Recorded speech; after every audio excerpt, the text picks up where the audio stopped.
Hi, everybody. So, we just got back from protesting with Ferguson. And so, this is the aftermath for me um, of Tell them what's on your face. this is milk of magnesia on my face because I put it on there to help with the burning from the tear gas that the police threw because they throw the gas, and when it gets on you, it gets in, it burns your eyes, it burns your throat, your skin, whatever it touches. And the milk of magnesia or just regular drinking milk helps to neutralize the burning. And so you can even hear like just the way that I'm talking that it's still in my throat. Yeah. Um, So, so yeah, I got tear gas too.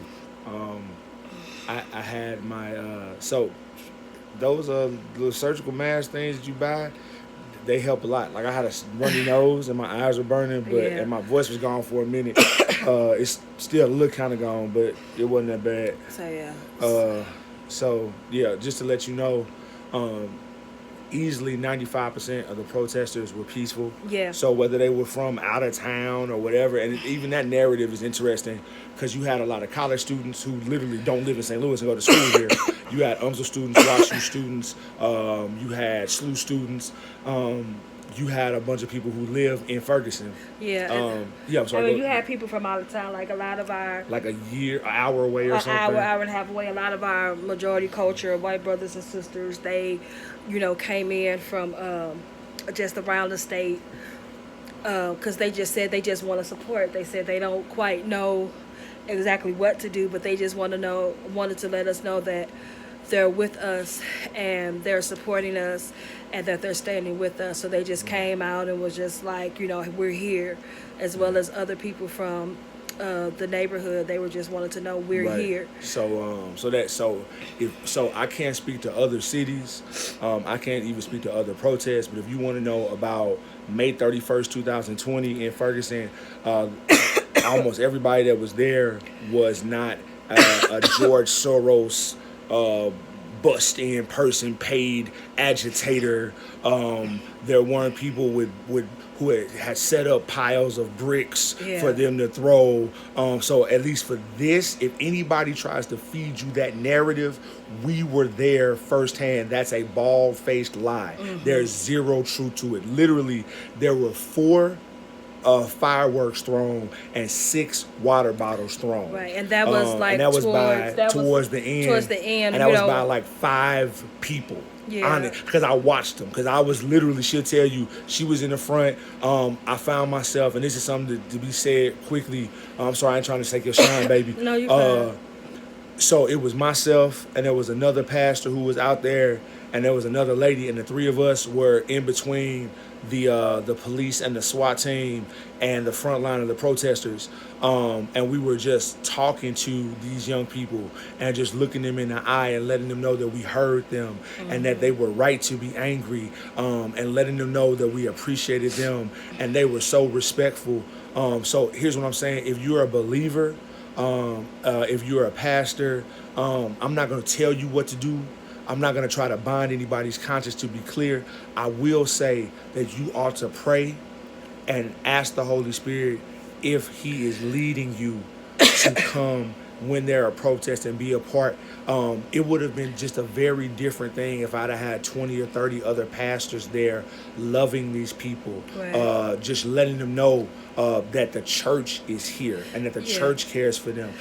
Yeah. Because the protest was peaceful. The protest that nobody wanted to incite violence. So I got out there at about 6 o'clock, and we just got home. What is it, about 10 o'clock right now? So we just got home from the protest, and from the moment that I got out there, everybody was peaceful. Everybody was just together.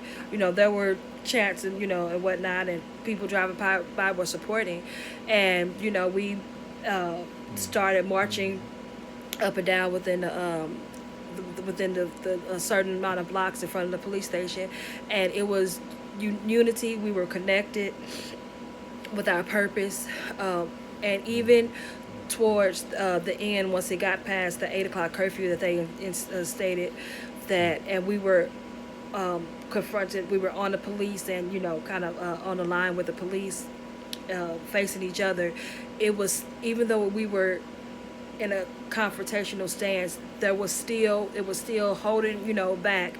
Don't incite violence. We can talk if there's, we're trying to work with the police. Yep. And then, like I said, it wasn't until the three or four, five people, someone threw a bottle rocket towards the police, and that's when the police, they Right. had to, of Right. course, to And they take. had already, and to be clear, shout out to Ferguson Police Department, shout out to St. Louis County Police Department. I got a cousin who's a police officer. I got another cousin who's on the SWAT team. So we are definitely not anti-police. Don't let people lie to you and tell you that. The police were exemplary in their behavior. So at least up until 10 o'clock, I don't know what's going on down there now, but they were patient. They were non-confrontational. They took a fair amount of verbal abuse because, like I said, there were people who were upset. Yeah. So there was profanity laced. There were things that were, that was real. I'm not gonna lie. But shout out to the LEOs and law enforcement officials. Much love to all of them. Shout out to Leo Barge, our homie who's a police officer. Shout out to Darren Woods from U City. So the protesters, they're not trying to kill the police or anything. People are, the reason why everyone's protesting, at least what I feel in St. Louis, and what they were saying to us, what they were saying to us. People, they're tired. They're tired of the senseless violence. They're tired of things happening, and it seems like almost every time we get the short end of the stick. They're tired of, we just want to be heard. We want to be understood. We want to see action. We want to see things start to change on the higher end of the spectrum.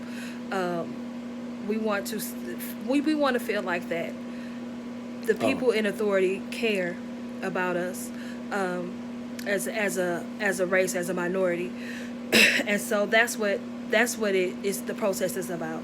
It's not about just revenge. It's not about retaliation. So there was, like I said, there was a sense of peace. There was a sense of unity. People just wanted to be heard.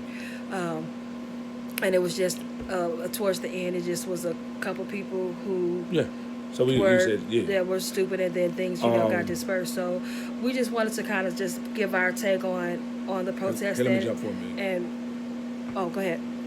And I think a big thing, one of the things, if we have more people who are mature, like every young person was so respectful to me.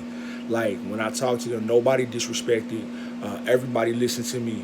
When I asked them to step back, they stepped back. Brothers and sisters, and they were there. And so if we had more mature people, more older people, just to say, we love you, we hear you, and we're with you. That's all I told them. I didn't tell them how to act or how to behave. One of the things I said to them was, I'm not telling you what to do. I'm just asking you because I want to hear your voice, and I don't want any excuse for your voice to not be heard. I'm going to say this. Any of y'all, and this is a segue, you need to go to YouTube and YouTube Dr. Carl Ellis Jr. Because a lot of people, unfortunately, who are high on systematic theology and high on epistemological implications of the scriptures, making sure we say the right thing about God. That's very honorable, especially us in the Reformed camp, or those who are in quote unquote sound doctrine, whatever you want to call yourself. But I'm going to say this, and you need to understand this. There are ethical implications to those epistemological implications. There are right living and right doing. Orthodoxy and orthopraxy have to go hand in hand. And part of the sin of our nation has been that people have chosen to major on epistemological implications, and then they've made a separation where in the real world they're not honoring Christ by talking about the ethical implications. So this is a spiritual battle, and there are demonic forces. And so you need to, if your theology is supposedly sound or astute, your actions need to follow. And if you so desire to come and protest, and just stand with everybody, like they have a curfew right now of 8 o'clock, and if you just want to stand and just be in support, then that's fine. If we decided to stay, after the curfew, for the protest, but you don't have to. You can leave at 8 o'clock, and Yeah. it just shows that, you know what, we're here. We're with you.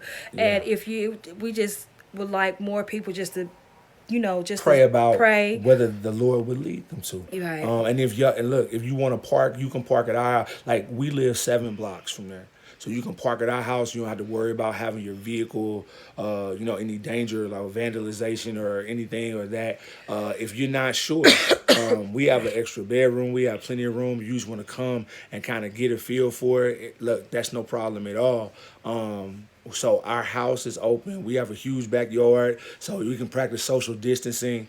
But yes, you can hit us up. You can inbox me. Inbox Tanisha, like, and let us know. All right. If you want to know when they're protesting or what's going on, we can kind of be, yeah. All right.